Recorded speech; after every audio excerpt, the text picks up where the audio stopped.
Good morning students. आज अपने पास lesson number 6 का पार्ट नंबर 2 अपने पास एक कार्य। आज हम आपको कार्य, क्योंकि हम इसके पहले आपको अदिश गुणा, उसकी विशेषताएं और उससे संबंधित महत्वपूर्ण ट्रिक्स आपको बता चुके हैं। चूंकि कार्य एक अदिश राशि होती है और आप इसमें किस प्रकार से अदिश गुणा का उपयोग करेंगे, कार्य कितने प्रकार का होता है, कार्य को आप किस तरह से परिभाषित करके इसका क्वेश्चन, इसका न्यूमेरिकल आप हल करेंगे, उसको आज हम हमारी इस वीडियो में आपको बताएंगे। तो स्टूडेंट, सबसे पहले तो हम ये देखेंगे कार्य क्या है। हम टॉपिक लेते हैं आज का। अपना टॉपिक अपना है कार्य। कार्य किसे कहते हैं? देखिए, कार्य का मतलब आपके पास है वर्क। किसी भी वस्तु को या किसी भी अवस्था परिवर्तन को आपने परिवर्तित किया, वही कार्य है। लेकिन स्टूडेंट्स, कार्य के बारे में अपन कहते हैं कि जब तक कार्य नहीं होगा आपने उस पर बल आरोपित किया, ठीक है ना। बिना बल की अनुपस्थिति में वस्तु पर कोई कार्य नहीं होता, ठीक है। जब वस्तु पर बल आपने आरोपित किया और यदि वस्तु बल की दिशा के अनुदिश गतिमान होती है या अपनी स्थिति को परिवर्तित करती है तो इसे कार्य के रूप में परिभाषित किया जा सकता है। देखिए स्टूडेंट्स, ये तो अपने पास एक कार्य एक जनरल फॉर्मेट के रूप में, एक लैंग्वेज के रूप में अपन ने बोला, लेकिन एक फॉर्मूले के बेस पर आप इसको कार्य को किस तरह से परिभाषित करेंगे। तो देखिए स्टूडेंट्स, अपन कहते हैं कार्य क्या है। तो हमने कहा यदि किसी वस्तु पर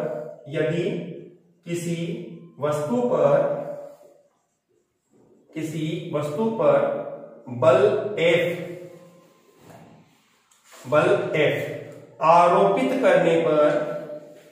आरोपित करने पर वस्तु S सदिश S दूरी से विस्थापित होती है,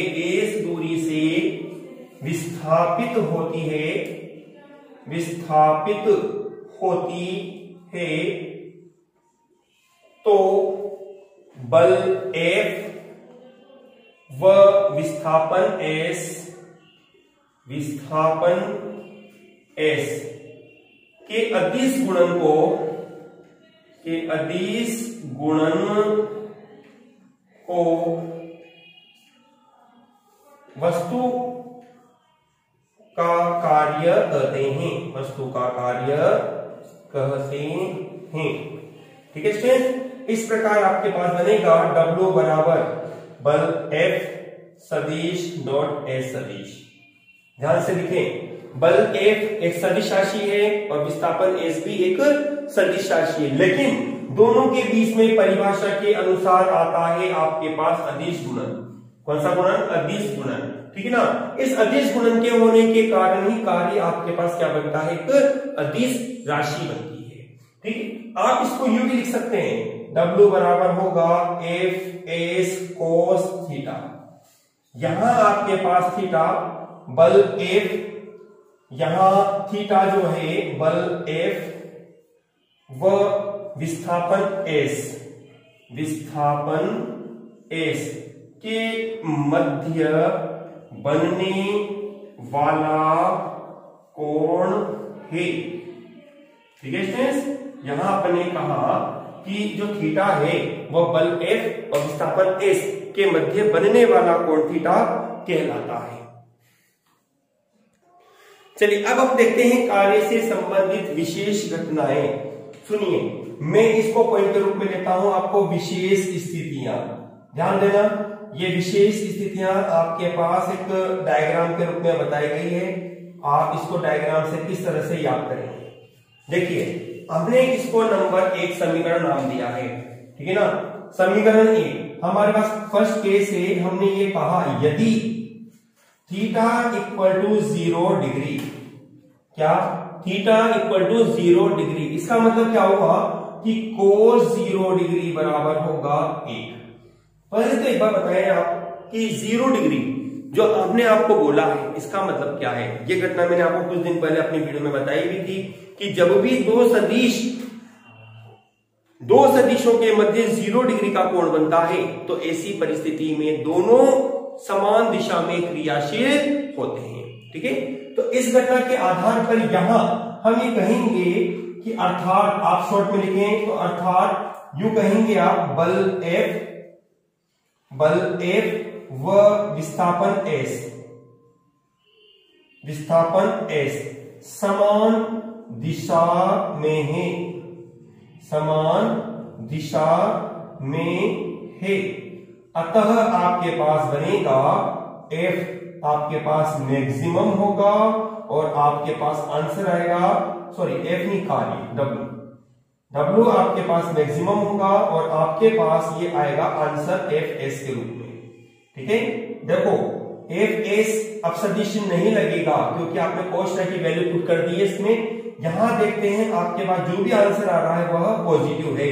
इस प्रकार से कार्य आपके पास कैसा बनता है, धनात्मक बनता है। यदि अपन इसको डायग्राम में देखें तो डायग्राम आपके पास, यह डायग्राम इस तरह से बनाया जा सकता है जिसमें आपके पास एक समतल है। ठीक है, इस समतल पर हमने एक वस्तु को रखा इस तरह से, ये आपके पास है एक वस्तु। ठीक है, ये आपने क्या किया, एक वस्तु को रखा।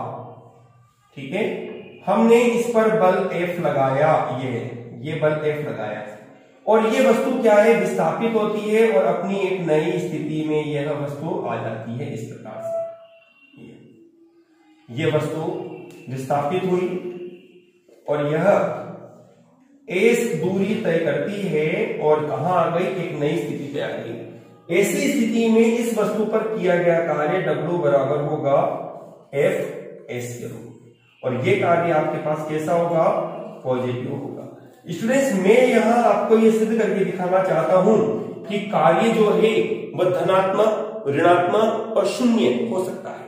ठीक है, अपने पास स्थिति नंबर 2, कंडीशन नंबर 2, यदि हमने कहा थीटा इक्वल टू 90 डिग्री तो हम जानते हैं cos 90 डिग्री बराबर कितना, 0।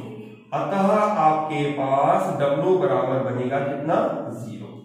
ठीक है ना, आपने यहां 90 डिग्री cos 0 रखा, सॉरी 90 डिग्री रखा, तो 90 डिग्री की वैल्यू 0, तो आपके पास W बराबर कितना हो जाएगा, 0। देखो इसके चित्र को भी अपन देखते हैं कब संभव होगा। ये संभव इस तरह से होगा कि जैसे आपके पास यह तो है आपके पास वस्तु, आप बल लगाते हैं इसमें इस डायरेक्शन में और वस्तु विस्थापित हो यदि इस तरह से, ठीक है ना, तो आप कह सकते हैं कि कार्य का मान यहां पर 0 बनेगा। थर्ड केस के रूप में आपके पास है, यदि अपने पास ये कहें कि थीटा इक्वल टू आपके पास है 180 डिग्री, तो हम जानते हैं cos 180 डिग्री बराबर होता है -1, इसलिए W बराबर बनेगा -KFS, अर्थात आपके पास यह कार्य बनेगा कैसा, नेगेटिव। इसको भी चित्र में देखेंगे आप, जैसे कि उदाहरण के तौर पर ये तो है वस्तु, ठीक है, ये आपने इस वस्तु पर बल F लगाया, ये आपने इस पर बल F लगाया और वस्तु इसके विपरीत दिशा में विस्थापित होती है, ये पीछे की ओर आती है, विस्थापन इसका क्या हुआ, पीछे की ओर हुआ। देखो बल तो है F इस डायरेक्शन में और वस्तु का विस्थापन हो रहा है इस दिशा में, दोनों के बीच में एंगल बनता है कितने डिग्री का, 180 डिग्री का। ऐसी परिस्थिति में किया गया कार्य आपके पास ऋणात्मक होगा, ठीक है ना, आपको यहाँ नेगेटिव कार्य प्राप्त होता है। ठीक है, इसको जल्दी से आपको इस प्रकार से अपन ने कहा कि कार्य जो है वह धनात्मक, ऋणात्मक और शून्य हो सकता है। ठीक है, इसको जल्दी से अपनी फेयर कॉपी में नोट करिए। हम आगे बढ़ते हैं, विशेष स्थितियां में आपको इसकी लूंगा महत्वपूर्ण तथ्यों के रूप में। स्टूडेंट्स, अपन ने कार्य की परिभाषा, कार्य का फॉर्मूला और उसकी विशेष स्थितियों को हमने पढ़ा है। अब देखो स्टूडेंट्स, इन विशेष स्थितियों का कहां और किस तरह से उपयोग होता है, इन पॉइंटों को आपको ध्यान से समझना है। मैं फिर कह रहा हूं कि आपको इन टॉपिक्स को ज्यादा से ज्यादा रिपीट करने का या ज्यादा एक्सप्लेन करने का केवल रीजन इतना सा है। वैसे तो चाहे तो 2 टॉपिक में 2 लाइनों में टॉपिक खत्म कर सकते हैं अपन, लेकिन इस टॉपिक को ज्यादा लंबा लेने का केवल रीजन इतना ही है कि आपके पास आगे फ्यूचर क्लासेस जो आपके पास नीट और IIT और JEE एग्जाम आपका रहता है, उसमें इस तरह के टॉपिक्स काफी पूछे जाते हैं, ठीक है ना। तो वहां यदि आपके पास एक कॉन्सेप्ट तैयार रहे तो आपको परेशानी नहीं होगी, ठीक है। देखो मैं दोबारा से आता हूं विशेष स्थितियों पर और इनका आपको एक्सप्लेन करके बताता हूं कि किस तरह से कौन सा कार्य आप धनात्मक लेंगे, कौन सा ऋणात्मक लेंगे और कौन से कार्य को आप जीरो लेंगे, ठीक है। क्योंकि बोर्ड पे हर चीज लिखना संभव नहीं है, तो मैं बोलता जाऊंगा और आप चाहें तो आप अपनी कॉपी में लिख भी सकते हैं, ठीक है स्टूडेंट्स। जैसे देखिए अपने पास पहले पॉइंट के रूप में हमने कार्य बराबर था, W बराबर था हमारे पास एफ एस कोस थीटा, ठीक है। हमारे पास पहली स्थिति के रूप में हमने बनाया था कि जब हमारे पास theta is equal to 0 degree, तो हमने कहा था कोस 0 डिग्री बराबर 1 होता है, तो W बराबर आपको बनता है एफ एस। तो इसका मतलब ये हुआ कि यह कार्य पॉजिटिव होगा, धनात्मक होगा, ठीक है स्टूडेंट्स। यह कार्य क्या होगा, धनात्मक बनेगा। अब धनात्मक कार्य के उदाहरण क्या क्या है, धनात्मक कार्य को आप कैसे किस तरह से प्रदर्शित करेंगे। देखो सबसे पहली बात तो जो कार्य आपके पास बना, कौन सा कार्य, जब एंगल 0 डिग्री हुआ, तो पहले तो इस चीज को बताओ एंगल 0 डिग्री कब बनेगा, जब आपके पास दोनों सदिश समान दिशा में होते हैं, ठीक है ना। जब दोनों सदिश समान दिशा में होते हैं तो उनके मध्य बनने वाला कोण 0 डिग्री होता है, ठीक है। तो ऐसी स्थिति में आपके पास यहां कार्य का मान अधिकतम है, ये कार्य मैक्सिमम भी है, मैक्सिमम, ठीक है। ये कार्य आपके पास बनता है अधिकतम। अब इससे संबंधित उदाहरण के रूप में अपन ये कहें, जैसे सड़क पर, समतल सड़क पर, ठीक है। समतल का अर्थ हो गया कि सड़क जो है ना वो न तो चिकनी है और न ही खुरदरी, एक एवरेज सड़क है आपके पास, उस पर कोई व्यक्ति किसी वस्तु को खींच रहा है, जैसे ठेला चलाने वाला व्यक्ति, ठीक है ना, या फर्श पर आप किसी बक्से को खींच रहे हो, ठीक है। वह आपके पास जो बल बनेगा, जो कार्य बनेगा वह कार्य धनात्मक होगा, क्योंकि जिस दिशा में आप वस्तु को खींच रहे हो कार्य उसी दिशा में बन रहा है, विस्थापन उसी दिशा में हो रहा है, ठीक है ना। एक कार्य तो आपके पास यह हुआ एक उदाहरण के रूप में। एक दूसरा उदाहरण आपके पास एक और है जो सबसे ज्यादा काम में लिया जाएगा हमारे पास। यदि स्टूडेंट्स आपके पास, आपने पृथ्वी सतह से एच ऊंचाई पर, ये एच ऊंचाई है पृथ्वी सतह से, यहां आपने किसी वस्तु को रखा, ठीक है। तो ऐसी वस्तु पर जो कार्य होगा W बराबर होगा एफ एस, एस के रूप में विस्थापन बना, तो आपने एस की जगह यहां क्या लिख दिया, एच के रूप में। अब बल कौन सा है यहां पर, क्योंकि आपने पृथ्वी के लिए काम किया, तो ऐसी स्थिति में बल बनेगा mg और पॉइंट होगा h। तो ध्यान रखिएगा जब भी किसी वस्तु को पृथ्वी सतह से ऊपर रखा जाता है तो ऐसी स्थिति में कार्य W बराबर होगा mgh।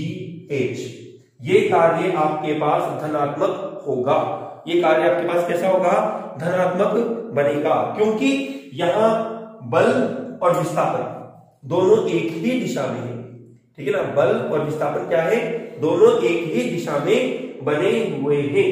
इस तरह से ये पहला कार्य आपके पास बनता है, पहली स्थिति आपके पास बनती है।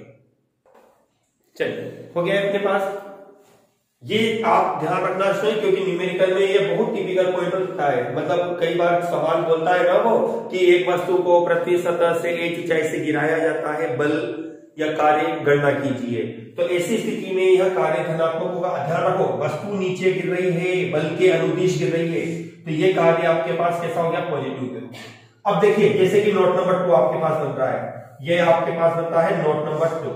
नोट नंबर 2 में मैंने कहा कि जब अपने पास theta is equal to 180 degree, तो हम जानते हैं कोस 180 डिग्री बराबर होता है माइनस का 1, अतः हमें मिलेगा W बराबर माइनस के एफ एस, ठीक है। इस प्रकार से W आपको बनेगा नेगेटिव, अर्थात कार्य ऋणात्मक होगा और ये वैल्यू आपके पास कैसे होगी, मिनिमम, न्यूनतम वैल्यू बनेगी।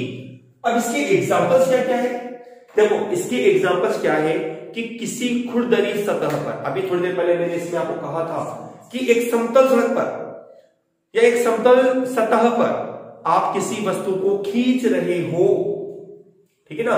लेकिन अब मैं आपको बोल रहा हूं समतल की जगह आप प्रश्न लीजिए, कौन सा, खुरदरा प्रश्न। खुरदरी सतह पर आप वस्तु को खींच रहे हो तो आपको घर्षण बल के विरुद्ध काम करना पड़ रहा है, के विरुद्ध कार्य आपको करना पड़ रहा है। तो ऐसी परिस्थिति में कार्य कैसा होगा, ऋणात्मक होगा। दूसरा उदाहरण एक और सुनिए आप। यदि जैसे आप सड़क पे चल रहे हैं, एक आपने ब्रेक लगाया, वाहन का आपने ब्रेक लगाया, तो ब्रेक लगाने पर आपकी गति अवरोधित हो जाती है, रुक जाती है। तो ऐसी प्रक्रिया में भी आपने घर्षण बल के विरुद्ध काम किया, तो यहां पर भी आपके पास कार्य जो होगा वो ऋणात्मक होगा। एक और उदाहरण सुनिए जो ज्यादा इंपॉर्टेंट बनता है आपके पास, क्योंकि इसी का उल्टा है आपके पास। देखो यहां आपने ये कहा था कि वस्तु नीचे गिर रही है। अब मैं कहता हूं आपने वस्तु को सतह से ऊर्ध्वाधर ऊपर की ओर फेंका। ये आप ऊपर फेंक रहे हो वस्तु को, कितनी ऊंचाई पर, h ऊंचाई पर फेंक रहे हैं आप। तो ऐसी प्रक्रिया में कार्य जो बनेगा W बराबर होगा -KmgH होगा। आपको यहां फॉर्मूला काम में लेना होगा -KmgH। क्यों? क्योंकि आप यहां पृथ्वी का जो गुरुत्वीय बल है F बराबर mg, इसके विरुद्ध कार्य कर रहे हो। ये तो नीचे की ओर लगता है और आप ऊपर की ओर वस्तु को लेकर जा रहे हो, दोनों की डायरेक्शन अपोजिट हो गई। इसलिए आपके पास जो कार्य बनेगा वो कैसा बनेगा, नेगेटिव बनेगा। ठीक है स्टूडेंट्स, जल्दी से इसको अपनी कॉपी में आप नोट करिए, फिर अपन आते हैं नोट नंबर 3 पर। चलिए अब लेते हैं अपन नोट नंबर 3। नोट नंबर 3 में स्टूडेंट ध्यान देना आप, ये एक जनरल आपके कंपटीशन अपने नीट आईआईटी के अकॉर्डिंग भी ठीक है, लेकिन जो अदर कॉम्पिटिटिव एग्जाम होते हैं जैसे पुलिस कांस्टेबल भर्ती परीक्षा है और पटवार और जनरल साइंस में जहां इस तरह के क्वेश्चन पूछते हैं, वहां के लिए ये पॉइंट नंबर 3 एक इंपॉर्टेंट एग्जाम्पल्स के रूप में प्राप्त है। देखो नंबर 3 के रूप में हमने कहा जब theta is equal to 90 degree. 90 degree का मतलब ये हो गया कि बल और विस्थापन परस्पर लंबवत है, तो ऐसी परिस्थिति में cos 90 डिग्री बराबर होता है 0। तो आपको बनेगा W बराबर कितना, 0। ठीक है, ऐसी स्थिति में कार्य आपके पास 0 बनेगा। अब देखिए इससे संबंधित कुछ उदाहरण मैं इसे जनरली आपको बताता हूं। जैसे नंबर 1 के रूप में कोई व्यक्ति पृथ्वी सतह पर स्थिर खड़ा हुआ है और अपने सर पर कोई वजन रख रखा है, जैसे कुली, प्लेटफॉर्म पे जो कुली होते हैं वो स्थिर खड़ा हुआ है, सामान लेके अपने सर पे सामान रख रखा है उसमें। तो ऐसी घटना में आपके पास देखो ये गुरुत्वीय बल और ये प्रतिक्रिया बल, लेकिन विस्थापन कितना है, s बराबर 0। तो ऐसी प्रक्रिया में किया गया कार्य कितना हो जाता है, 0 बनता है। एक एग्जाम्पल ये भी है। दूसरा एग्जाम्पल के रूप में अपन कह सकते हैं कि जैसे ब्रह्मांड में, आकाश में विभिन्न प्रकार के जो उपग्रह होते हैं, अन्य उपग्रह के, अन्य ग्रहों के चारों ओर चक्कर लगाते हैं। ठीक है, तो ऐसी प्रक्रिया में उनके द्वारा किया गया कार्य भी 0 होता है। ठीक है, अगली स्टेप के रूप में अपन ये कह सकते हैं एग्जाम्पल के तौर पे, यदि कोई व्यक्ति किसी वृत्ताकार पथ में नियत वेग से गतिमान है तो कार्य 0 होगा। क्यों होगा? क्योंकि देखो हमने कहा v नियत है और त्वरण कब मिलेगा, जब वेग का अवकलन करोगे, और वेग का अवकलन नियत राशि का अवकलन करते हैं तो वह 0 मिलता है। इसलिए बल 0 तो कार्य 0 बन जाता है। ठीक है स्टूडेंट्स, इस तरह से अपने पास ये कार्य से संबंधित जो विशेष स्थितियां हमने पढ़ी है, उन विशेष स्थितियों में आपको उदाहरण सहित प्रत्येक स्थिति को क्लियर किया गया है। अब हम लेते हैं कार्य का मात्रक, उसकी विमा को आप कैसे प्राप्त करोगे, कैसे बनाओगे। ठीक है स्टूडेंट्स, चलिए स्टूडेंट्स अब हम लेते हैं कार्य का मात्रक और उसकी विमा। हालांकि हमने मात्रक और विमा हम जानते हैं, हमने लेसन नंबर 2 में भी इस चीज को पढ़ा है, लेकिन अब हम यहाँ पर थोड़ा सा इसको डिस्क्रिप्ट या जो मानिए शॉर्ट रूप में भी हम लेंगे कि आप किस तरह से फॉर्मूले को डिराइव करोगे। ठीक है, फॉर्मूले के बेस पर आप इसका मात्रक पढ़ेंगे। ठीक है स्टूडेंट्स, चलिए टॉपिक डालिए आप, कार्य का मात्रक व विमा। मात्रक व विमा। देखिए स्टूडेंट्स, हम आज सामान्यतया जो मात्रक पद्धति उपयोग में लेते हैं वो है MKS।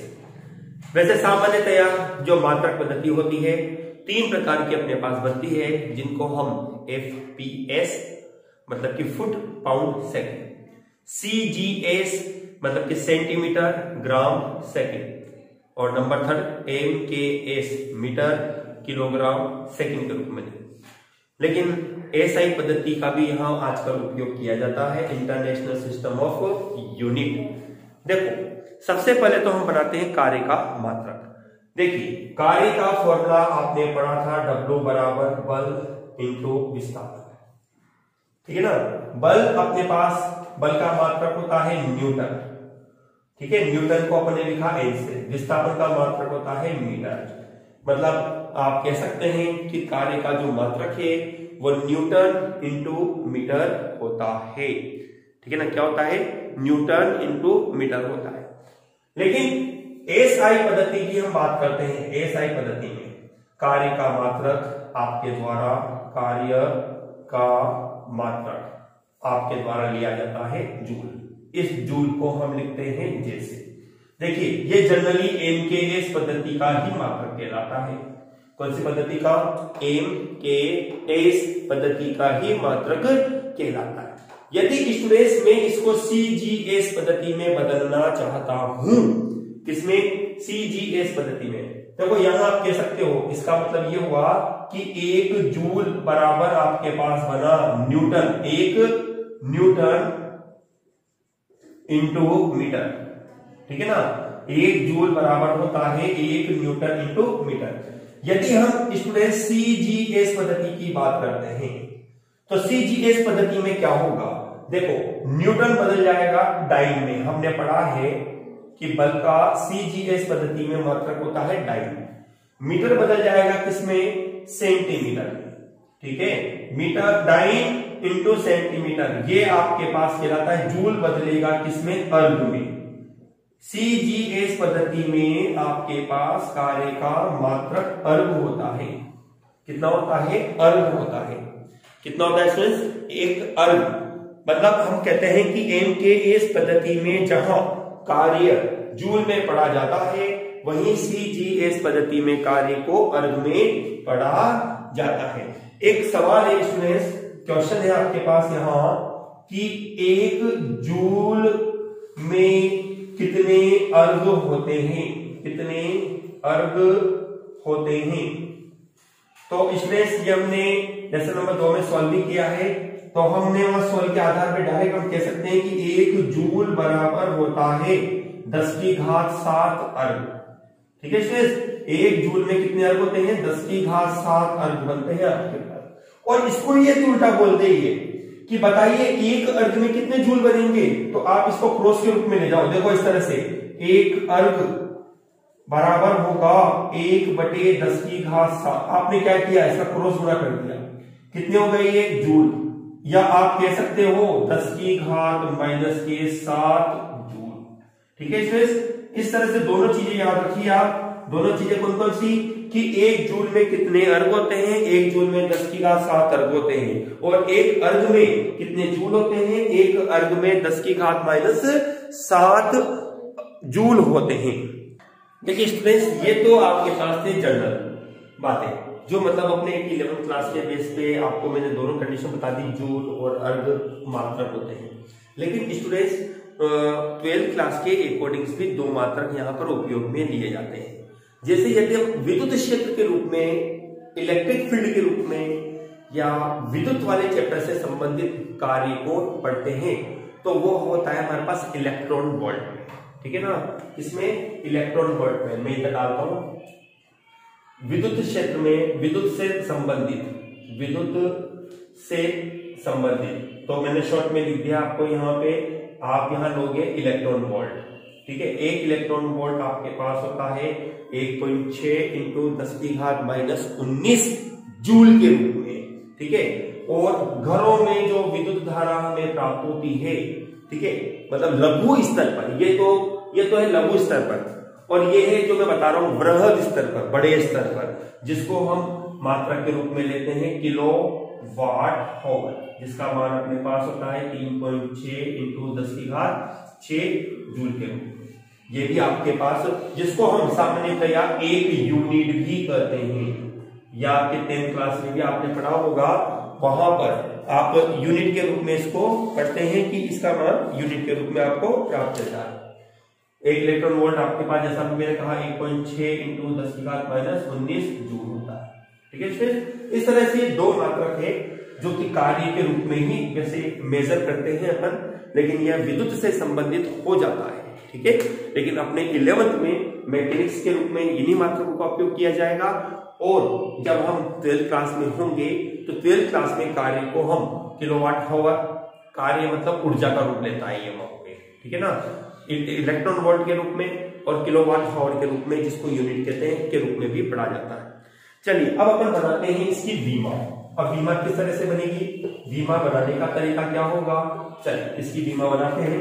जिस स्टूडेंट्स ने अभी तक भी बीमा बनाना नहीं सीखा वो यहाँ ध्यान देवे और बीमा बनावे। देखो, कार्य बराबर आपके पास होता है बल इंटू विस्थापन।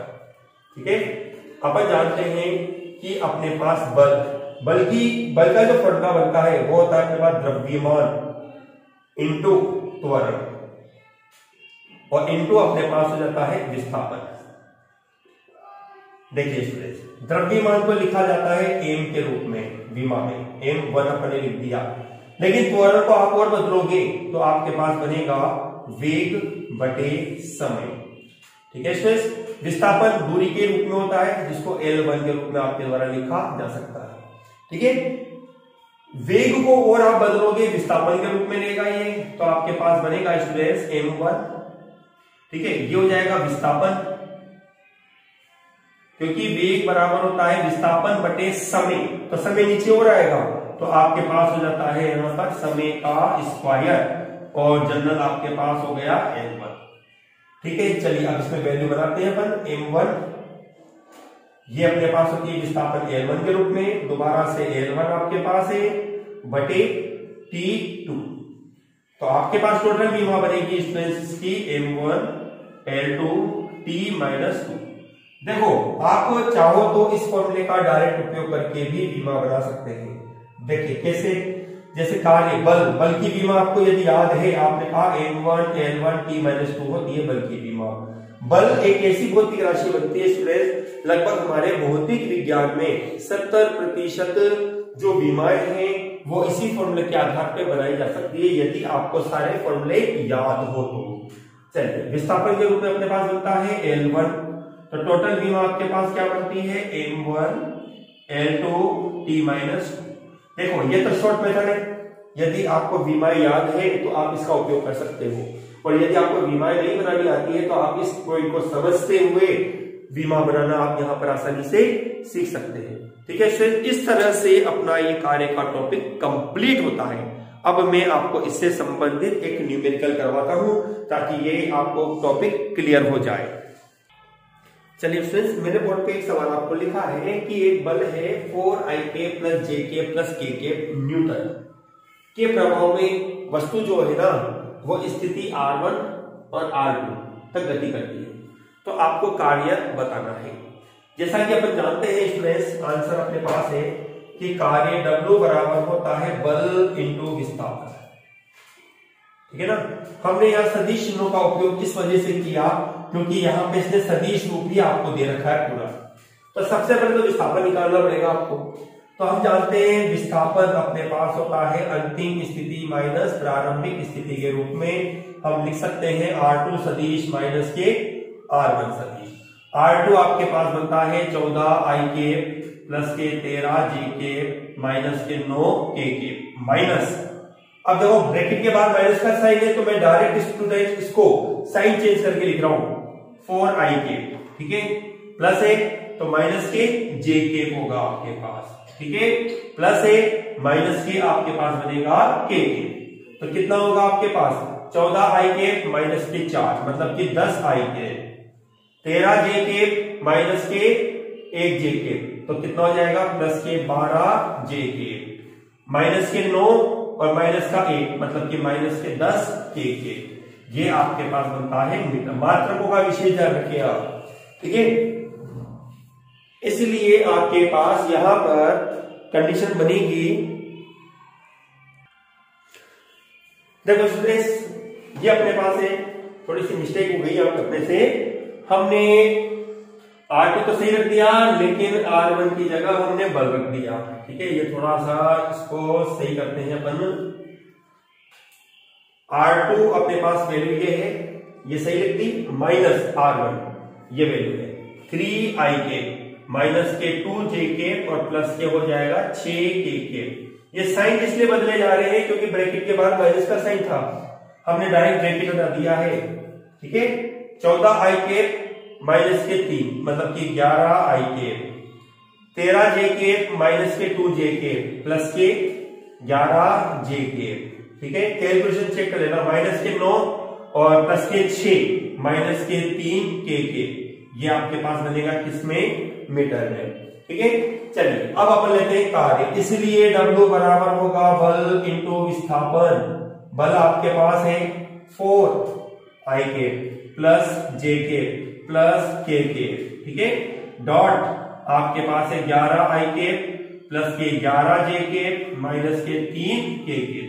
अब जैसा कि स्टूडेंट्स हमने हमारे इस वीडियो के फर्स्ट पार्ट में आपको बताया था अदिश गुणा, यहां पर अदिश गुणा है, तो आपको शॉर्ट ट्रिक के रूप में मैंने दी थी कि आई कैप को आई कैप से, जे कैप को जे कैप से और के कैप को के कैप से गुणा कर दीजिए।